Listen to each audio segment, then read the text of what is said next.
Elizabeth Wilson was born in East Marlborough Township, in the heart of Chester County. Her father, John Wilson, was a farmer. His first wife, and the mother of his 2 children, was also named Elizabeth. Together, they had a son, William, and a daughter, Elizabeth. The Wilsons were a modest farm family, respected in their community. But during the American Revolution, they chose the losing side. Loyal to the British Crown, they watched as American forces seized much of their land. Tragedy struck early. Mrs. Wilson died while her children were still young. John remarried, but the new Mrs. Wilson had no affection for her stepchildren. In time, she urged their father to send them away, and he did. At 16, William Wilson left home to apprentice with a stone carver in Lancaster County. His sister's path was far less certain.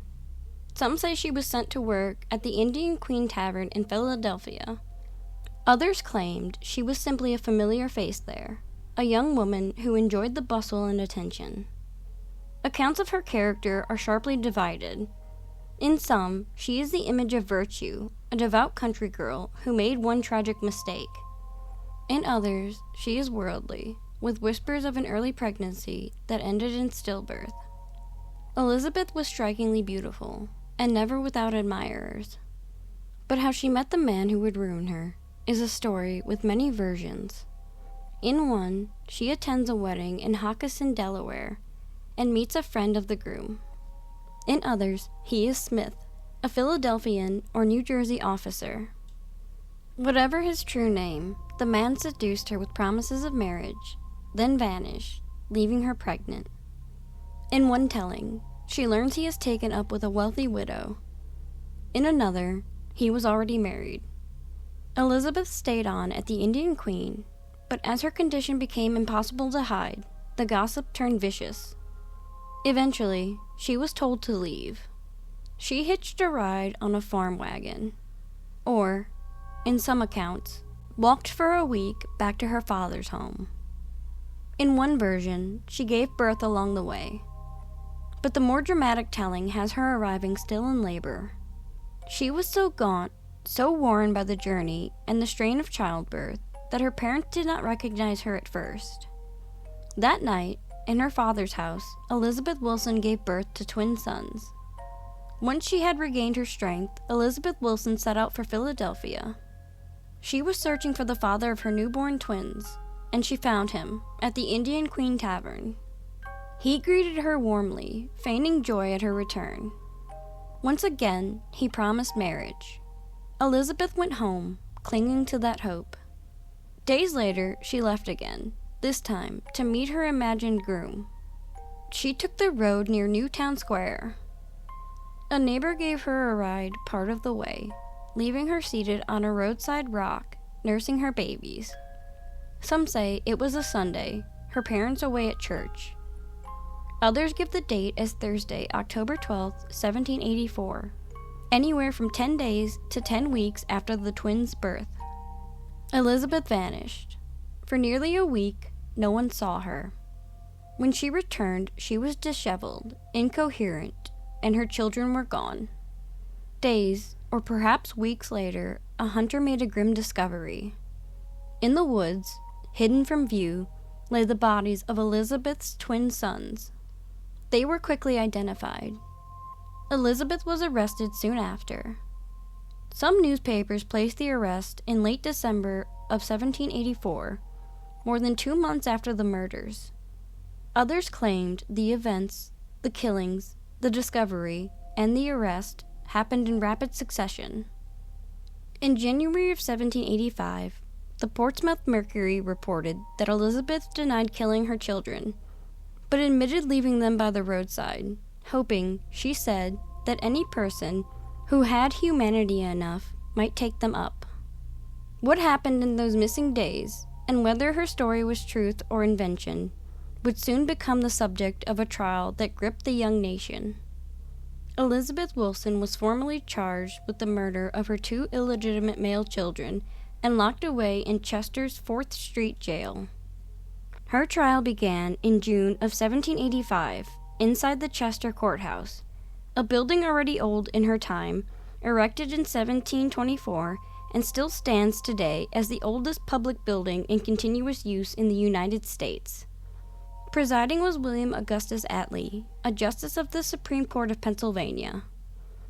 In those days, Supreme Court justices also rode a circuit, hearing the most serious criminal cases in county courts. It was in this role that Attlee took the bench for Elizabeth's trial. When asked to enter a plea, Elizabeth said nothing. Judge Attlee entered not guilty on her behalf. She would not speak in her own defense, not then, not at any point during the proceedings. Her attorney, uncertain how to defend a silent client, asked for a delay until the fall season. The judge agreed. The trial resumed in October of 1785. Attorney General Bradford's case rested largely on circumstantial evidence. The jury deliberated for several hours. Many felt sympathy for her, but they were bound to judge only the evidence before them. Their verdict: guilty of murder in the first degree. Even Judge Attlee, now sympathetic, was bound by the law. He had no choice but to sentence Elizabeth Wilson to death by hanging. The date was set, December 7th, 1785. After the judge pronounced the sentence of death, Elizabeth Wilson's parents turned their backs on her. Her brother William, working miles away in Lancaster, knew nothing of her trial, until word reached him that she had been condemned to hang. Without explanation, he left his job and rode for Chester. On December 3rd, 1785, he arrived at the jail. Elizabeth, stunned to see him, finally broke her silence. William gathered a group of respected officials, including Judge Attlee himself, to hear her confession. Elizabeth told them her seducer had arranged to meet her in Newtown Square. Instead, he intercepted her in a wooded area nearly 2 miles west of town. He asked to see the twins, claiming he wanted to know if they resembled him. Then, he ordered her to kill them. When she refused, he trampled the babies to death.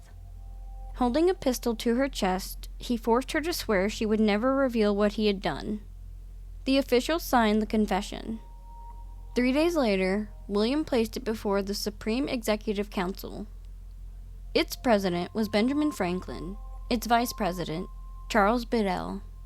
The council had already discussed Elizabeth's case in November. Now, they acted quickly, postponing her execution until January 3rd, 1786, to allow more time for review. William set out to find the man his sister had named. On a New Jersey farm, he confronted him, but the man denied ever knowing Elizabeth. William began tracking down witnesses who could place the two together in Philadelphia. He succeeded, but around Christmas, he fell ill and spent days recovering at a friend's home. When he returned to Chester, he was horrified. The execution was set for the next morning. He had lost track of the date. William rode to Benjamin Franklin's home to beg for another delay. After hours of waiting, Franklin declined to act, sending him instead to Vice President Biddell. At the State House, Biddell wrote the order, "Do not execute Wilson until you hear further from counsel." He knew the council intended to grant a full reprieve. With the order in hand, William began the 15-mile ride to Chester. But at the middle ferry over the river, disaster struck. Heavy rains had swollen the river, choking it with ice and debris. The ferry was closed. In desperation, William drove his horse into the freezing current. The animal fought the water, but drowned just 50 feet from shore. William swam the rest of the way, swept more than 2 miles downstream before reaching land. Soaked, freezing, and exhausted, he found another horse and rode toward Chester. In Chester, preparations for Elizabeth Wilson's execution began with reluctance. That morning, she met with several clergymen, prayed, and received Holy Communion. At 10:30, the jail doors opened, and she was led to a place locals called Hangman's Lot, a triangular patch of ground. In her day, a wild cherry tree stood there. its thick horizontal branch serving as the gallows. Old engravings show a scaffold, but in 1785 such structures were rare. Hangings were crude affairs. The condemned stood on ladders or a cart. In Chester, it was a cart, with one end of the rope tied to a tree branch and the other around the neck. The cart was then pulled away, leaving the victim to die slowly by strangulation. It was a shameful death, and for women, rare, though not unheard of in cases of infanticide. The sheriff, accounts name him as either Ezekiel Leonard or William Gibbons, had come to believe Elizabeth was innocent. After her confession, he suspected a pardon might still arrive. He placed flagmen along the Queens Highway from Philadelphia, ready to signal if her brother William appeared with a reprieve. The crowd watched the road. No signal came. By law, the sheriff could wait no longer. At noon, the order was given. The cart lurched forward. Elizabeth dropped. She did not die instantly, but her body barely struggled. Moments later, white flags appeared along the road. William Wilson was riding hard toward the gallows, shouting, "A pardon! A pardon!" His horse reared at the sight of his sister's body, throwing him into the mud beneath her. The sheriff cut the rope, working frantically to revive her. But it was too late. Some say William missed her by mere moments.